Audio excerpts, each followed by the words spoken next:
of it.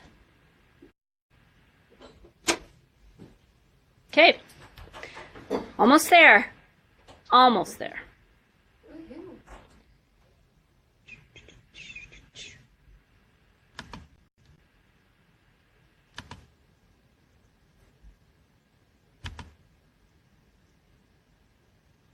All right.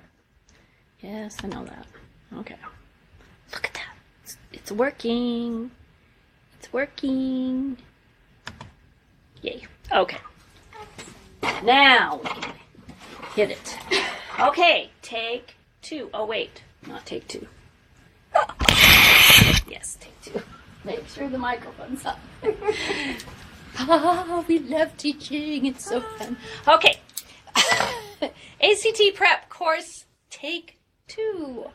Hi, Hayes Lodgepole. We are so glad you could join us for the ACT Prep course. We wish we could have had you in person, but that's okay. We will get started, and I'm going to do some introductions and a little bit of talking about what this prep course is all about, and then I'll turn the time over to our wonderful English language arts instructor.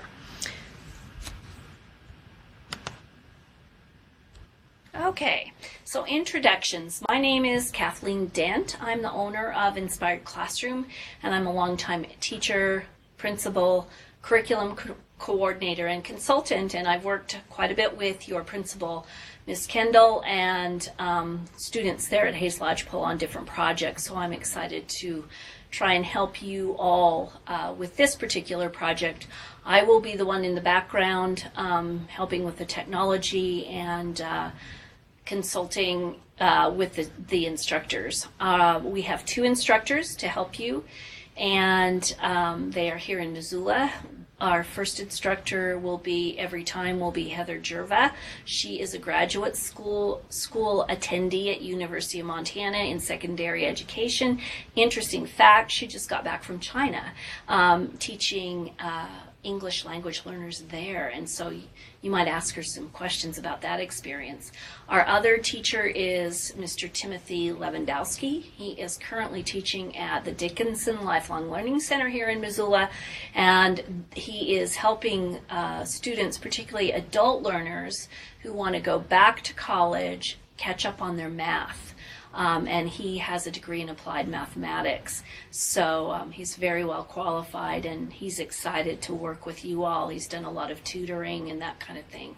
So he'll be in the second half of the 3-hour course.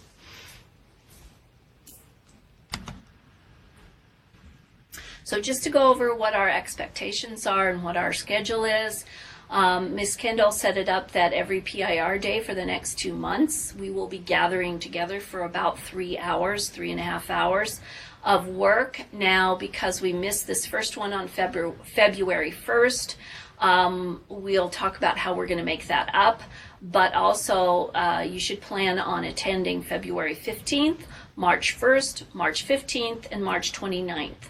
The class sessions go from 1:15 in the afternoon as soon as you're released from school to 4:30 in the afternoon. That's a long piece of time, but we have a lot of material to cover in that time. We'll take about 15 minutes for some housekeeping, answer questions, that kind of thing. And then from 1:30 to 3 o'clock, Heather Jerva will be working with you on English language arts and writing. And then from 3 to 4:30, after Mr. Lewandowski teaches at the Dickinson Lifelong Learning Center, he will be with you to talk about things like pre-algebra, algebra, and what is going to be on the ACT math portion of the test.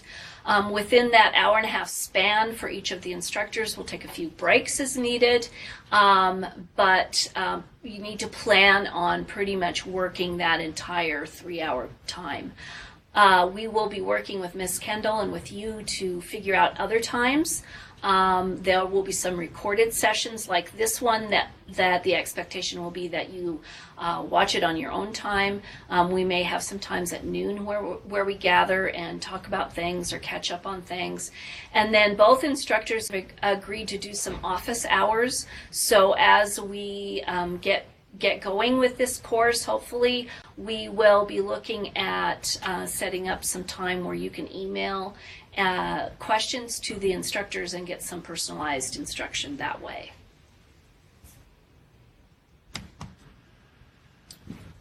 Sorry. Okay. So first of all, and we will do this the next time we gather live, you will have a chance to introduce yourself. We need to know a little bit about you, and we'll ask that you have a name tag just so it's easier for the instructors to call on you. And we want to talk about what you hope to get from this course and what major questions you have about the ACT test itself. Both instructors will be talking about test-taking strategies and just in general, but then specific to their areas of expertise. We'll be letting you know some tips and tricks and hints to help you with that test. You should have expectations of the instructors. Both of these folks are good instructors. They've done a lot of work either individually or in classrooms with students. So your expectation should be that they are prepared and on time, ready to go. They have materials that maybe are prepared ahead of time and sent to you in an email. Now for this particular course, we had 2 sets of materials that you need to take a look at. One is the ACT Math Practice Test, and Mr. Lewandowski will be using that to instruct you. And then for the first session, Ms. Jerva will be letting you know a little bit more about this, but there's a writing and reading sample, or an English language arts sample and a reading sample that you will need to have copies of. You also need to come with things like paper, pencil, a calculator, and be ready to learn. And that's the instructors have already put that together.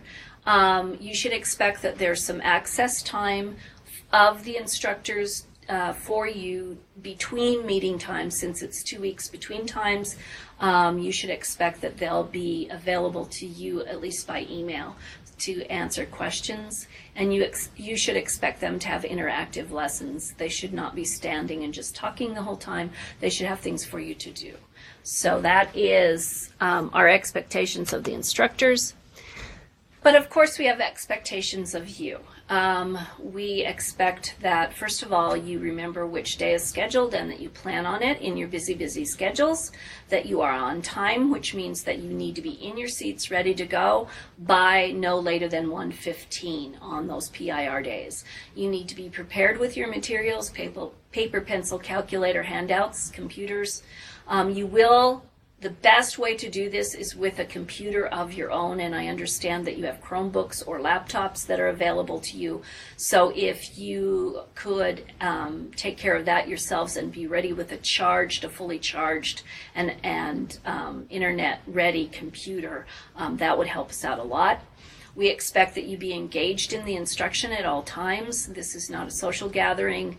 This is, pretty heavy-duty content, and the instructors will do everything they can to keep you engaged in it, but it's your responsibility to ask questions and to participate in the activities.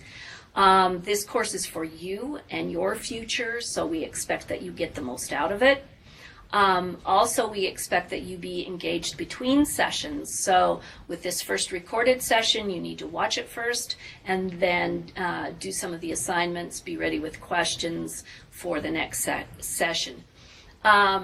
One of the things that we want to structure this course after is some of the expected classes you might see when you're in college. You will probably be taking some online courses, whether you're going to a community college or a full 4-year college, or just an online course here or there. And so getting you used to some technology tools and that type of thing, but also the expectations of a teacher at that level are very different than a high school teacher. We expect you to take charge of your own learning and do your very best every time. Of course, we expect that you will be respectful. We will be respectful of you and your time. And that when you're on a computer and you're using the technology, you should be engaged in what we're asking you to do, not anything else like surfing the net or checking your Facebook page. We expect that you're using it for what we need you to do. And most importantly, this is a pilot project, and so we need you to help us make it better for the next group of students coming up. So let us know how we can make it better, or if there's particular topics that you really want more in-depth information on, please tell the instructors and they will tailor their instruction accordingly. Okay, so like I've said before, this course is for you. You've requested it. Your future is at stake here. And so, so we expect you, sorry, this is bugging me, there. We expect you to understand that and really take this as a gift for your future. It's not a guarantee of passing the ACT. There's a lot of knowledge that you have to distill on those types of tests, but we feel like this will be a way for you to understand the test a little bit more and understand what you need to, on your own, find more information about or to practice on some of the ACT practice sites that we will reference. We feel like this will give you a leg up in beginning preparation for the ACT tests and for college, and also just a connection with some instructors who are at that level and who who have recently completed college and understand what you're going to be facing. So that just is a reminder that this course is for you.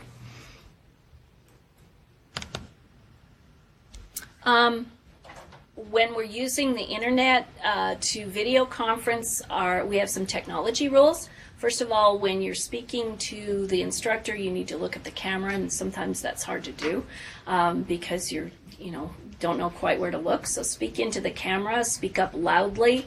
The microphones are pretty good, but we need to be able to hear you. Remember to avoid side conversations and extra noise. Like I say, the microphones are pretty good and they pick up all those side conversations, and then it becomes muddled and we can't hear you. So be sure that you avoid having side conversations and talking to somebody else. Remember that we see you all the time. It's not like a television where the people in the television can't see you. We see you all the time. So just remember that. I won't share any of the funny stories I have about students who have forgotten about the fact that people are watching them. Clear in Missoula, Montana. If using the computer, be on the correct page and stay along with us, and be patient with any of our technology gremlins. This is heavy-duty technology use, and it never goes as planned, so you just kind of do a workaround and you be patient with that. We appreciate it.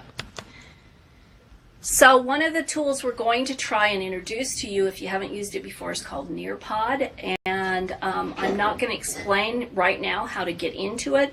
This particular program that you're watching is on a Nearpod slide show, but the important part about using this type of a tool is that you will be able to see it in real time. If you have a computer device and you're watching what's going on, you will see the slides advance. The teacher controls those slides, but then also you have the opportunity to put in responses, answer questions, get feedback, that kind of thing.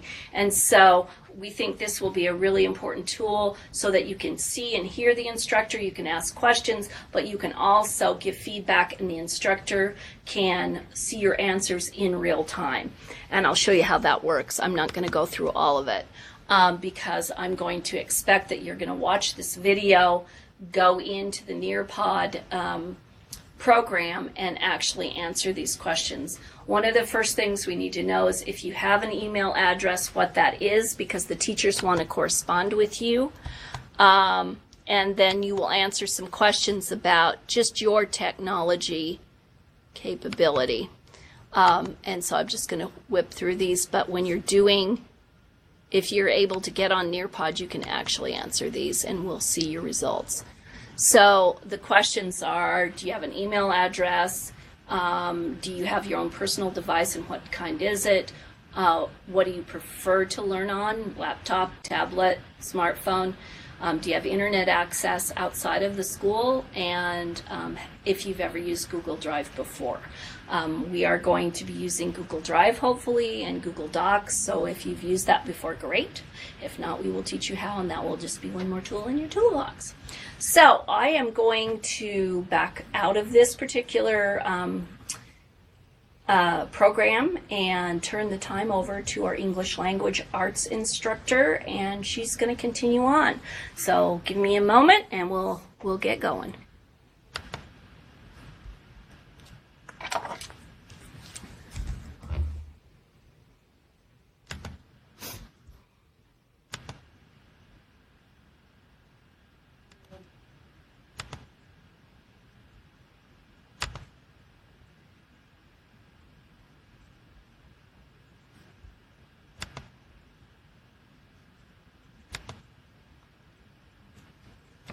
Okay, take it away, Heather. Thank you. Hello, I'm Heather Jerva.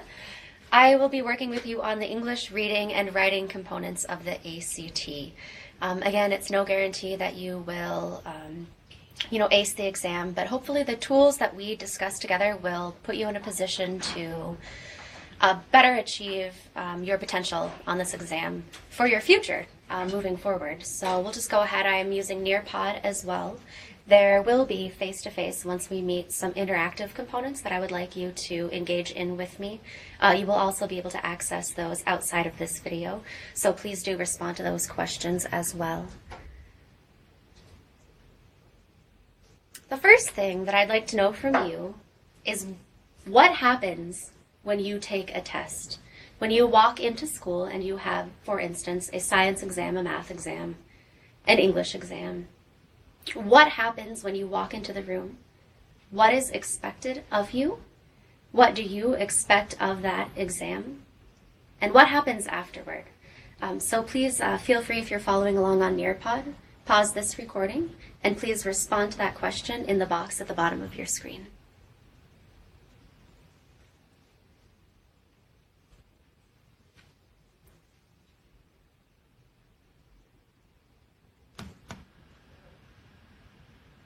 I've listed out these questions here as well. If you do not have access to Nearpod, please either in an email to me or with pen and paper so that we can discuss it at a later time. Please respond to the following. What is expected of you in a classroom test? How do you usually prepare for a classroom test? What happens on test day? How are your classroom tests usually scored? And what is your experience with timed writing? If you have not done so already, please pause the recording now and answer these questions. All right. So perhaps you may have thought of a few of the following. Generally, you're expected to know the information on a test before you come in. Sometimes that's in cram mode where you memorize information and you're expected to recite that information on test day. Sometimes tests are open book take-home exams occasionally.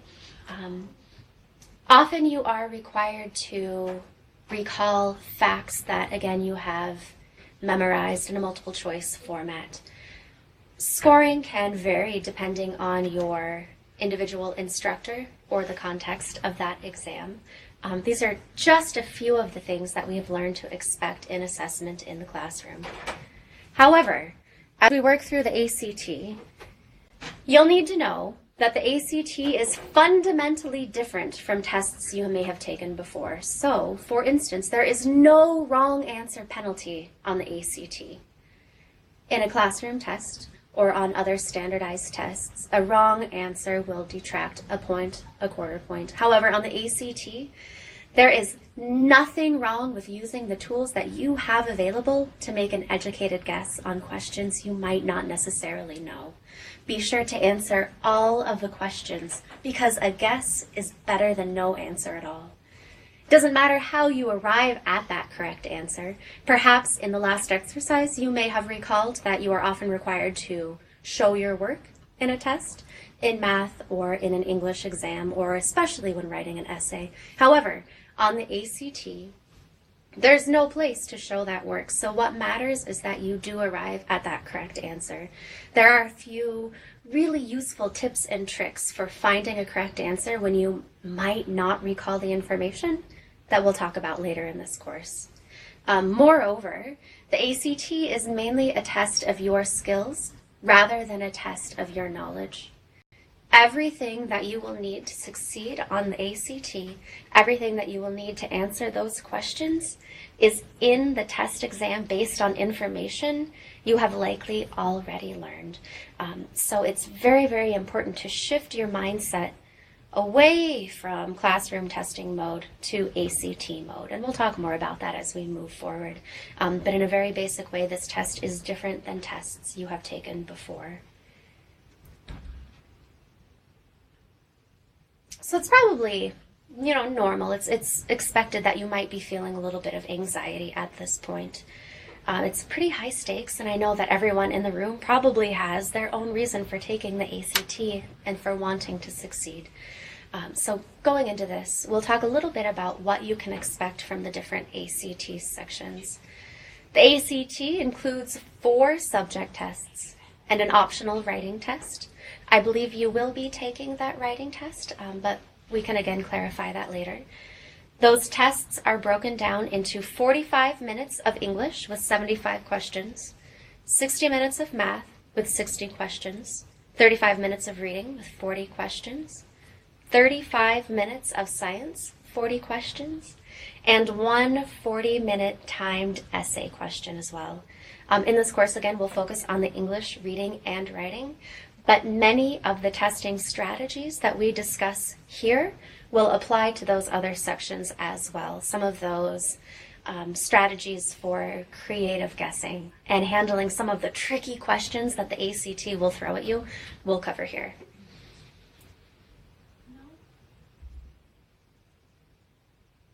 So specifically pertaining to the work that we're doing in this course, the English and reading tests are broken down into sub-scores.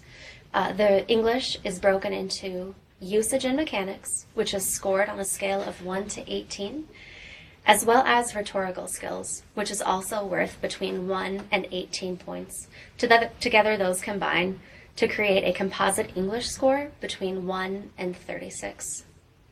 Similarly, in the reading exam, you will read 4 passages.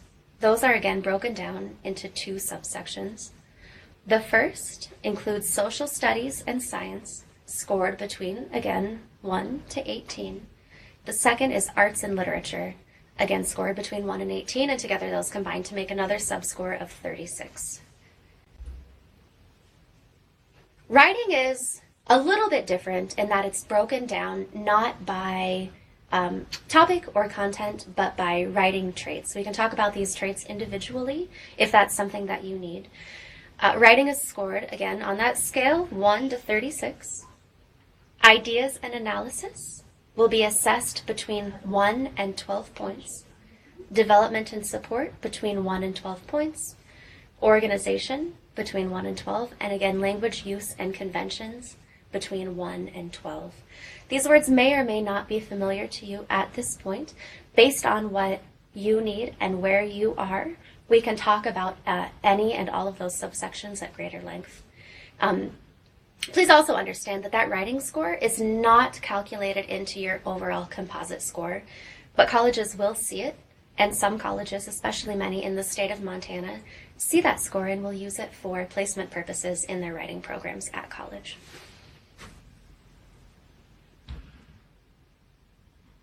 The number of correct responses in each section is called your raw score, and through the ACT algorithm, that score is converted into a scaled score, which is the score that you'll see and that colleges will receive. Those scaled scores range between, again, 1 to 36. Most test takers, however, score between 17 and 23. So it is not at all abnormal to score within that range. If you score above that range, congratulations. To earn a 20, which is right in the middle of that range, it's only necessary to get 53% of questions correct.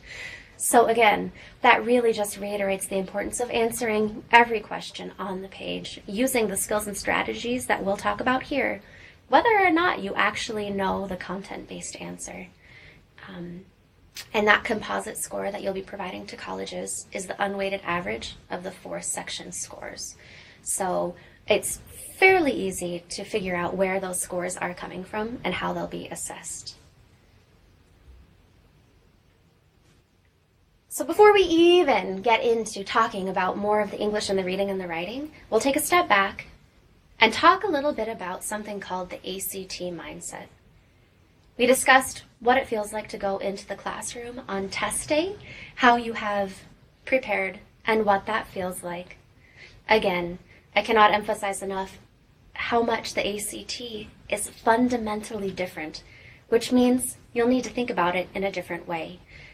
You earn points for finding the right answer where it is on the page, so you don't have to grasp and think, where may I have heard this obscure piece of information sometime in my past? No, you'll use the tools and skills that you have learned to identify the answer on the page. So instead of thinking, for instance, can I remember? Think, I can figure this out, because you have the tools, either in your past, in your education, or on the page in front of you. English will lean toward knowing the rules of English and being able to apply them, using strategic information from the page. Reading, however, will lean more toward application of those rules. There are specific types of questions that you can expect both in English and reading. We'll talk about those types of questions as well, and how those questions will be phrased so that you can tackle them in a really meaningful and useful way. When you're answering test questions, you might want to think, do I want to even answer this question, or should I guess and move on? Because it's very likely that if there's a question that's totally got you stumped, there's one later that you will know the answer to. You're always welcome to flag questions and return to them, but remember, there's no wrong answer penalty. You can always, always, always guess, and it's better than no answer at all. Ask yourself, should I come back to this question when the easy questions are done?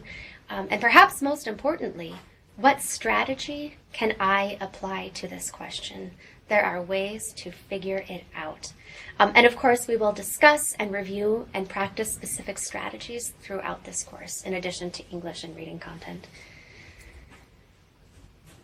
One of those strategies, right out of the gate, is called triage strategy. You may have heard of this word before in a healthcare setting, in a hospital. It's where you tackle the most urgent need first. You rank them, you prioritize them. Questions in this exam are often related to one another, and you can organize them accordingly.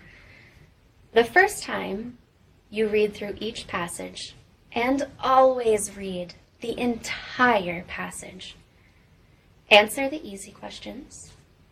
Guess at the questions that you have a feeling are pretty impossible based on what you know about yourself and your level of preparation.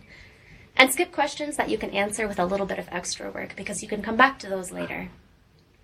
Read through each passage a second time.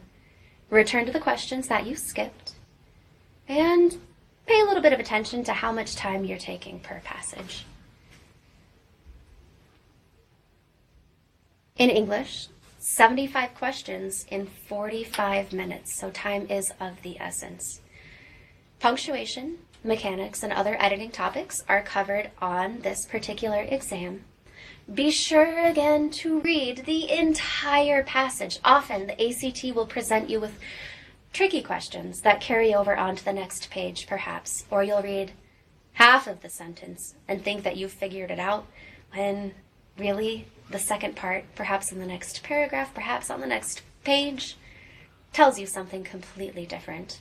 Always read every word of a sentence that you plan to change to be sure that you're changing it in the correct way. And also look for verbose writing and simplify. Verbose means overly wordy. I know often, especially in high school English classes, we might feel that pressure to add extra words to make our writing meet a minimum length requirement. However, the ACT is always looking for the simplest and most correct way to express an idea. If you have multiple answers that you believe feel correct grammatically, you will always want to choose the shortest and simplest one. All right. At this time, were we together, we would move into reading the first English passage together and working through some of those answers. In this case, what I would like you to do is navigate to the first passage in the English practice exam on the ACT website. That link's available on the screen in front of you. It's also available through Nearpod. If you cannot click on that link or copy and paste it, the next slide also pulls that screen up for you and you'll be able to navigate to that page. You'll also have the written copy. That's right. You also have a written copy of this exam available as well. So I would like you, if you do not have access to that exam on the screen, please read the hard copy of your exam and then let me know and I will send you those questions and we'll make it work. So please, at this time, take about 10 minutes. Please read through the first passage on this page and give your best stab at the first set of questions on the right-hand side.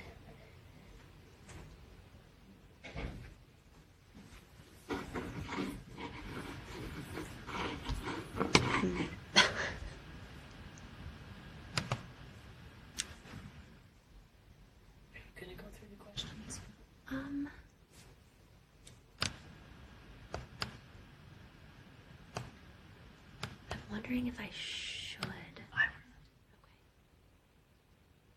Just kind of model it. Okay.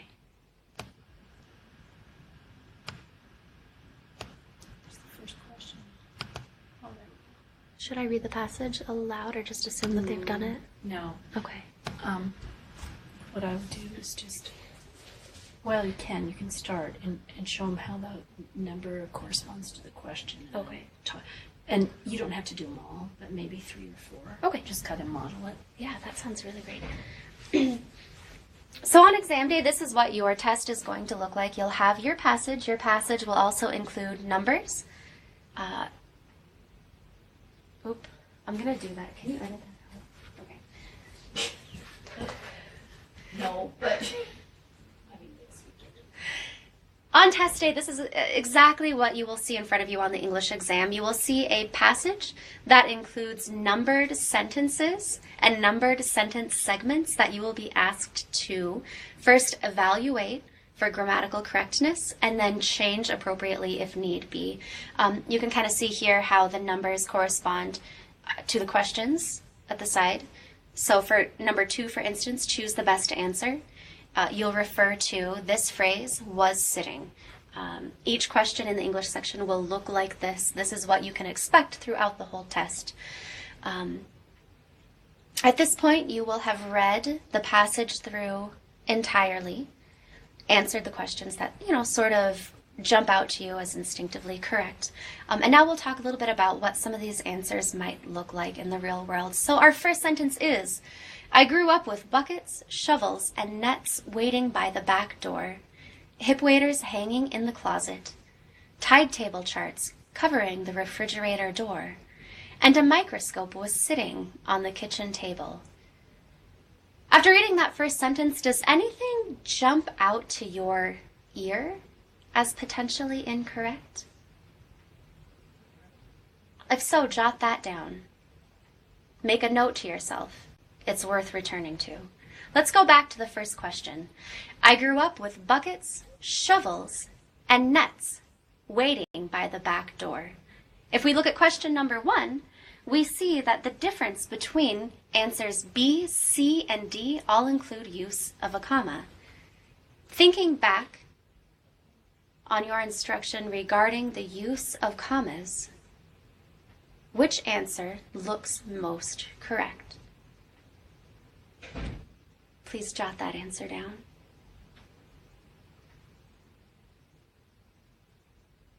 If you don't know based on that information, one great way to know where to put a comma is to read that sentence out loud. using each potential option. So I grew up with buckets, shovels, and nets waiting by the back door. Let's try C. I grew up with buckets, shovels, and nets waiting by the back door. Notice that that one replaces the semicolon with a comma. All right, let's try D. I grew up with buckets, shovels, and nets waiting by the back door. No punctuation. Take another moment. Think about your answer. If it's changed, jot down your new answer.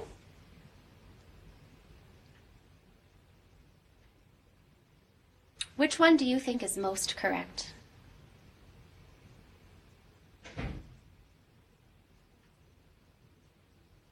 If you chose no change, you are correct. And the neat thing about these online practice exams is that you can jump in, select your answer, and at the end, it will also give you a written explanation of why that answer is correct. There are 5 of these exams. We'll work through most of them together, but they're also available to return to at any time, free of charge. All right, let's take a look again at number 2 then. I grew up with buckets, shovels, and nets waiting by the back door, hip waders hanging in the closet, tide table charts covering the refrigerator door, and a microscope was sitting on the kitchen table. This question includes a rule that will show up pretty frequently in the English part of the exam. It's something called parallelism. That may or may not be a word that you are familiar with. If not, that means a similar construction in 3 parts of a sentence. It means a pattern, basically. So we hear nets waiting, hip waders hanging, a microscope was sitting. One of those should sound a little bit different, and it's probably was sitting. Taking a look at the answers for number 2, we see that our options are no change, would sit, sitting, and sat. Can you identify which verb form would complete that pattern?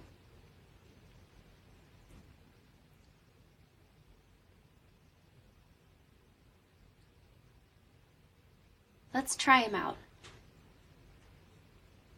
Nets waiting by the back door, hip waders hanging in the closet, tide table charts covering the refrigerator door, and a microscope would sit.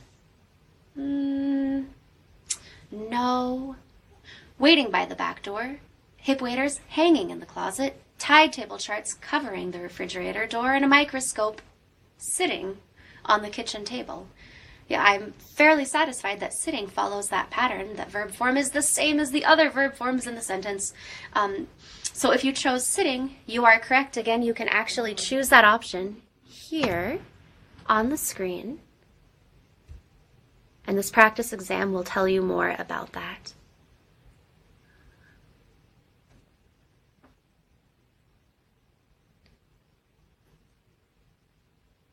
Let's move on to the next section, and we'll look at question 6. I have great respect for my mother. I learned early that the moon affected the tides. Mom was always waiting for a fuller new moon when low tide would be lower than average and high tide higher than average. The moon being aligned with Earth and the sun when full or new, so its gravity combines with the sun's gravity to create an even stronger gravitational pull. I can see that question number 6 refers to the phrase underlined, I have great respect for my mother. So we'll take a look at question number 6.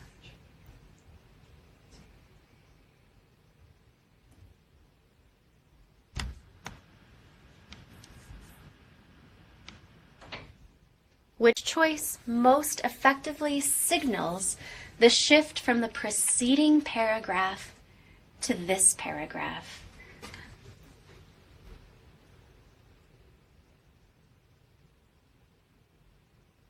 Let's go ahead and reread our sentence. I have great respect for my mother. I learned early that the moon affected the tides. Mom was always waiting for a full or a new moon when low tide would be lower than average. Our choices are no change. Our lives were likewise affected by the phases of the moon. Our relationships exists between the moon and the tides. The moon is a mysterious orb afloat in the sky. You'll see many of these questions as well that focus on transitions. Being able to succeed in this type of question has a lot to do with looking for the main idea of the paragraph before and after the transition.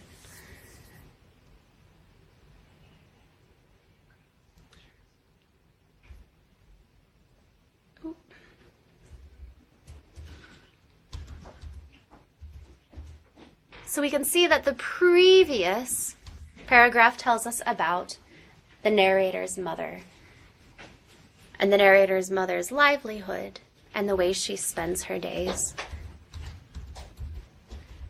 We then shift into a conversation about the moon and the way the moon affects the tides and the way the moon affects the narrator's mother's life.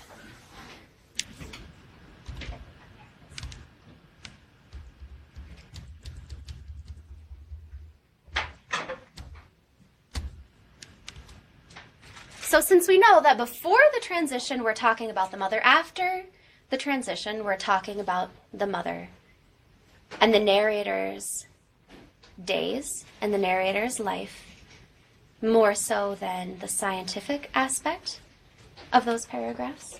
Oops, stay on the screen. There. You're just off the screen a little. There. Thank you.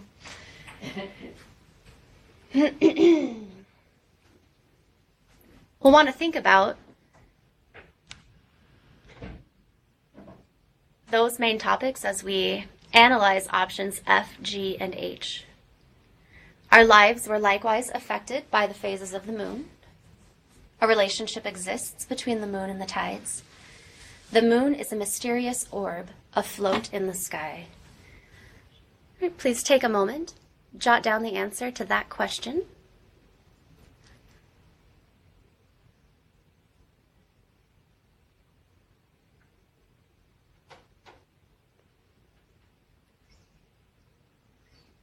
And this time I would like you to select your responses and then use the function at the bottom of the page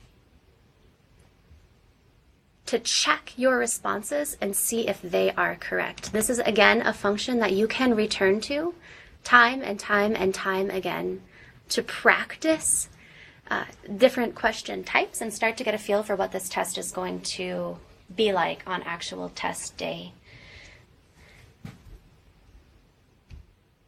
Jumping back to our Nearpod,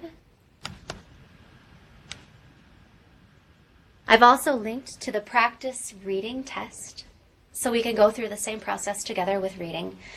There are 4 types of passages that you'll encounter in the reading section of the ACT. You will read prose fiction, which basically means short stories. You'll read about social studies. You'll read a humanities passage, and you'll read a natural science passage. By all means, feel free to start with the passage type you prefer. If you know that you are really good at reading and understanding science material, start with science and answer as many as you can. If you know that you'd rather read a short story, feel free to start with a short story because, again, there's no penalty for wrong answers and you'll want to fill in every answer on the ACT answer sheet. We'll continue talking about strategies for reading. So there are ways to organize your reading in a meaningful way. The 3-passage strategy involves choosing one that you know you probably aren't going to be able to respond to and guessing on the first go around. That one is sort of a last-ditch strategy, but we can talk more about that if that sounds like something that is interesting to you. And there's also the skimming and scanning strategy, which means reading the passage through in its entirety and then knowing which pieces of information to really latch onto and pay attention to on your second read through.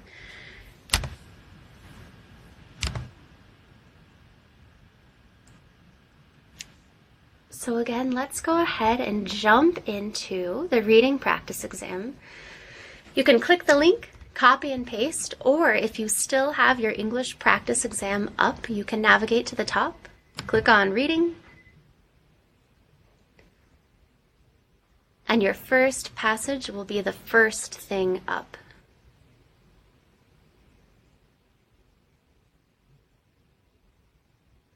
Many of the reading questions will ask overarching information or for overarching analysis regarding things like point of view, theme, questions that you need to read the whole passage to be able to answer. So at this time, please take a moment and read reading passage number 1. You can read it online, and you're also welcome to read that on your handout as well.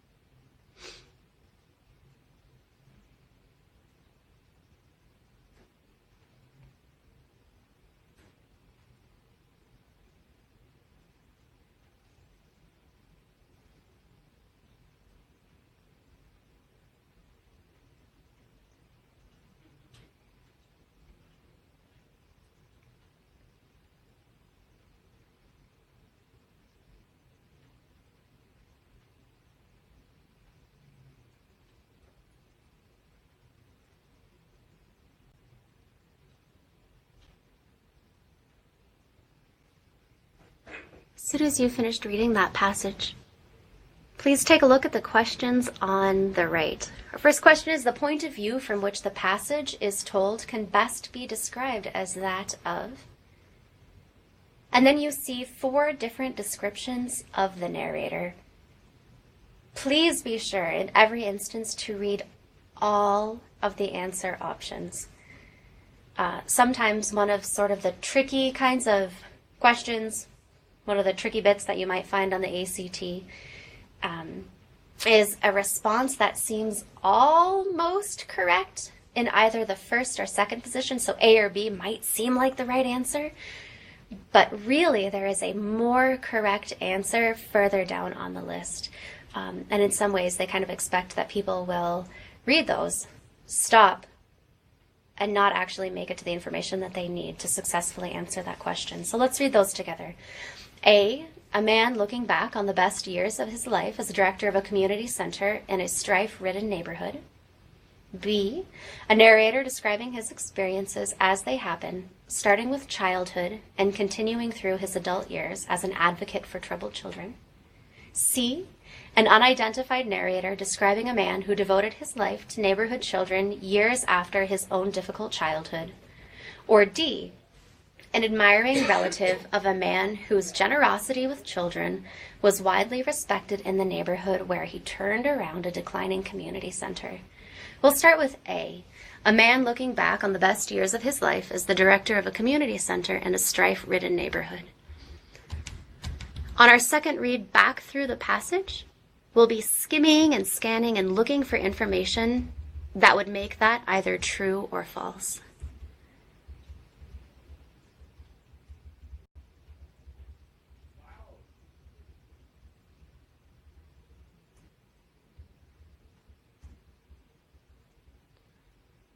You may notice in our first 2 paragraphs, we learn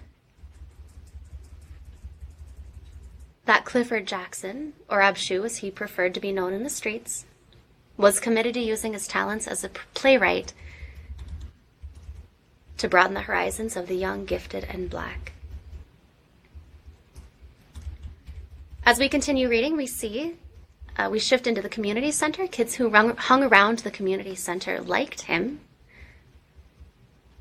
We don't have any information yet about who is the director of this community center.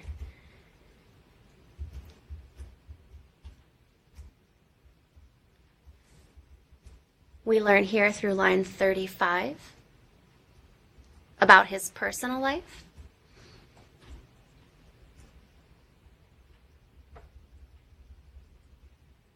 Still not much about that community center. Skimming and scanning, looking for relevant information.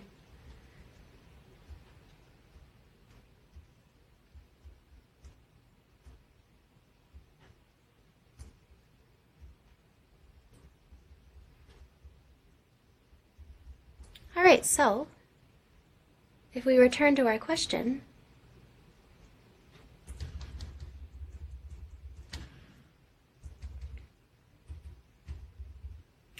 Question A gives us the option of a man looking back on the best years of his life. Is this question told from the point of view of Clifford Jackson? No, I didn't see an I or a me or a my. So that tells me that the narrator is not looking back on the best years of his life. Option B, a narrator describing his experiences as they happen, starting with childhood and continuing through his adult years. Starting with childhood. Based on my skimming and scanning, that makes me think, bing, that's not quite right. Because we start with Clifford Jackson working with children in the community center. C looks promising. An unidentified narrator describing a man who devoted his life to neighborhood children years after his own difficult childhood. That has potential. Let's look at D and see if D could be correct. Instead of dwelling, on the potential for the correctness of C, since I'm fairly confident that that might be the correct answer, I'm going to see if I can rule out number D. Again, doesn't matter how you get to the right answer. If you can do so by process of elimination, that works. D says, an admiring relative of a man whose generosity with children was widely respected in the neighborhood where he turned around a declining community center. An admiring relative. Well, based on my skimming and scanning, I didn't see any information about an admiring relative or how this narrator might have anything to do with Clifford Jackson. It must be C, because C is the only option that gives us an unidentified narrator.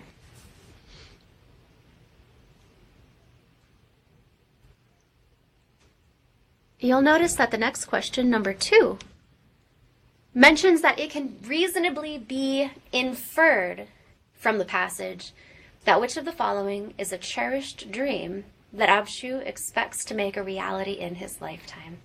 I'd like to draw your attention to the word inferred because that's a word that you'll see a lot on the ACT exam. Inference questions show up frequently. Questions such as the first question about point of view and author's narrator's perspective show up quite frequently. You'll notice that number 3 is an inference question as well. And number 4 brings us into a different question type, which is the exception question type. In the reading portion of the exam, you'll often see a question that asks you to identify the only answer that is not correct. Those are the questions where you'll see the word except in big capital letters. You are looking for the statement that is not true. Let's take a look at that question together. The 4th paragraph, lines 31 through 37, Abshu was put into a home that already had 2 other boys from foster care. The Masons lived in a small wooden bungalow right on the edge of Linden Hills, and Mother Mason insisted that they tell anybody who asked that they actually lived in Linden Hills, a more prestigious address than Summit Place. It was a home that was kept immaculate. Right? So I went back, I read the lines that they're looking for. Let's see which of these are true. 4th paragraph establishes all of the following except that Abshu had foster brothers. Well, clearly we can see that he did have foster brothers. That the Masons maintained a clean house. Yes, immaculate means clean. I know based on reading in the past and vocabulary practice that does mean clean, so that's true. How Mother Mason felt about the location of their house. Let's go back down and see if we can identify how she felt about the location of their house. Mother Mason insisted that they tell anybody who asked that they actually lived in Linden Hills. I can infer that she wanted to be perceived as being from the more prestigious address. H, what Abshu remembered most about his years with the Masons. Well, I know that E, F, and G are true. H doesn't tell me, the passage doesn't tell me much about H, which is what he remembered most about his years with the Masons. So I can deduce that H is the correct answer, because we are looking for the only thing that is incorrect about that passage. It might feel like those questions can throw you off a little bit when you get to them, but if you get to that point and it's a little bit startling, it's perfectly fine to take a moment and look up, take a deep breath, feet on the floor, reorient yourself in the question mode that you'll be working in. That's perfectly fine, and that will save more time than the time that it will take struggling through a question in the wrong mindset. That's also a really great strategy if you are beginning to feel test anxiety at any point in any of the sections. To take a moment, deep breath, let it out, and look back at the exam. And we'll do some of those breathing exercises together and talk about more strategies like that in the future as well.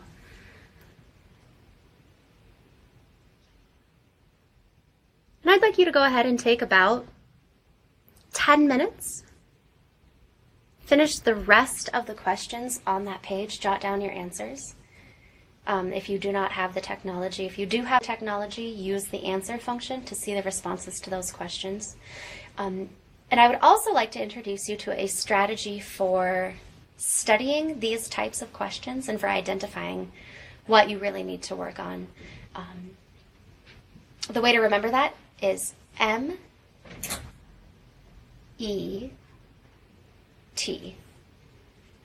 As you're working through the questions, identifying which ones you've gotten wrong, you may notice that some of them have to do with memorization, which kind of feels like a little bit of a bad word since we're doing application and since we can find the information on the page.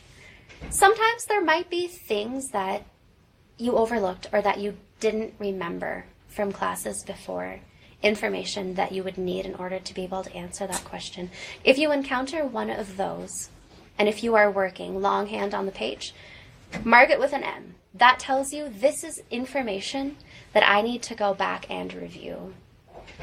Sometimes we get the wrong answer because we were looking at the wrong bubble, or we hit a typo in writing an essay. Those can be attributed to human error.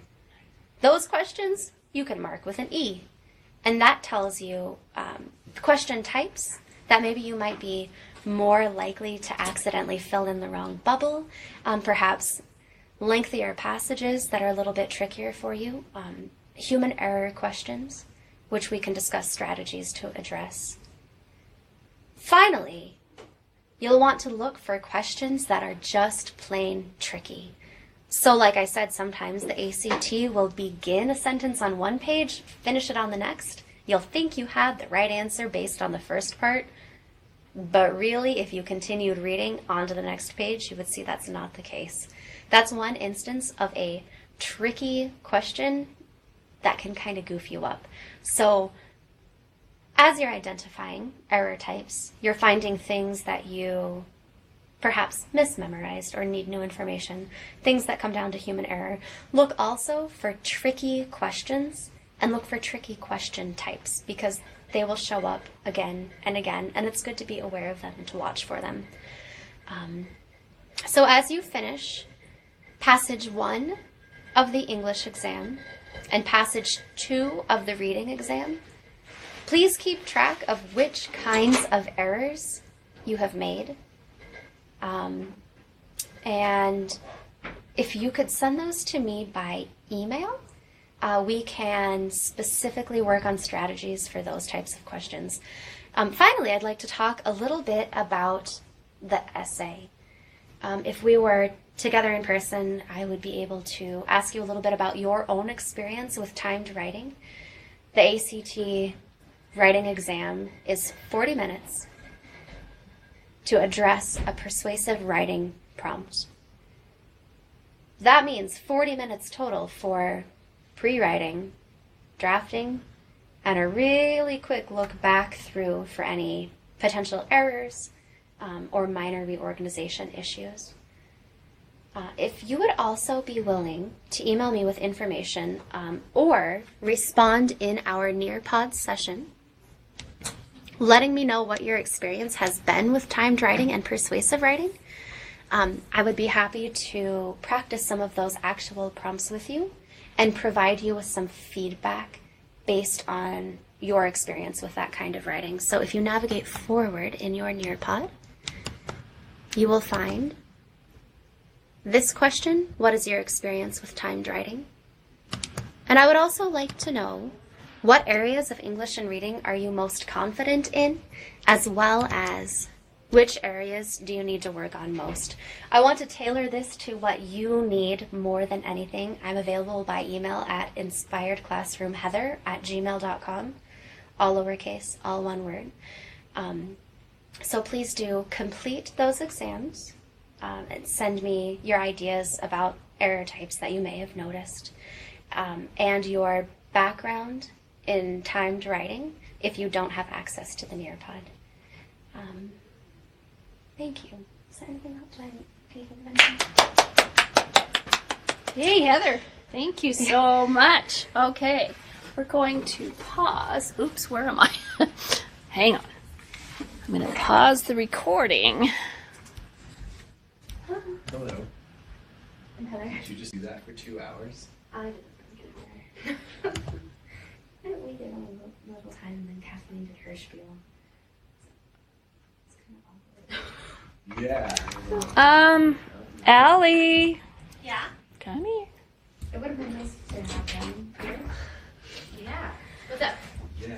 Well, I was kind of counting. So I went to pause it, and it said that it was timed out. But look at that. I think it's still there. Pause and do this. So log back in. Okay. Do you have Nearpod questions? Are you on that Nearpod thing? I did, yeah. Right? So I did a few things. Why won't it even go This there? is really cool because I just wanted to back up and talk about testing. And Mine did not have trouble remembering or going there. And then when they hit enter, it pops up so you're all brainstorming together, which is pretty cool. And I was going to talk about the patterns in that, which was like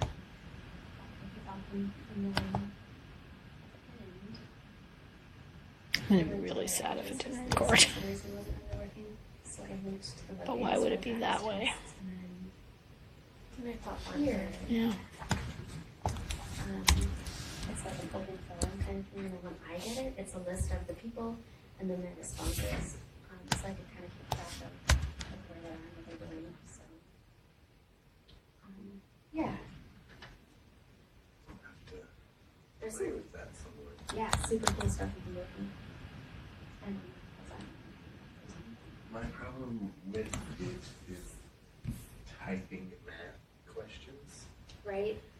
Most, like, if you type math equations in Word, they have function that does that for you, but you have to, like, insert all the symbols all the time. Oh. So, like, if I were going to make a PowerPoint presentation with that, it would be very time consuming. Right.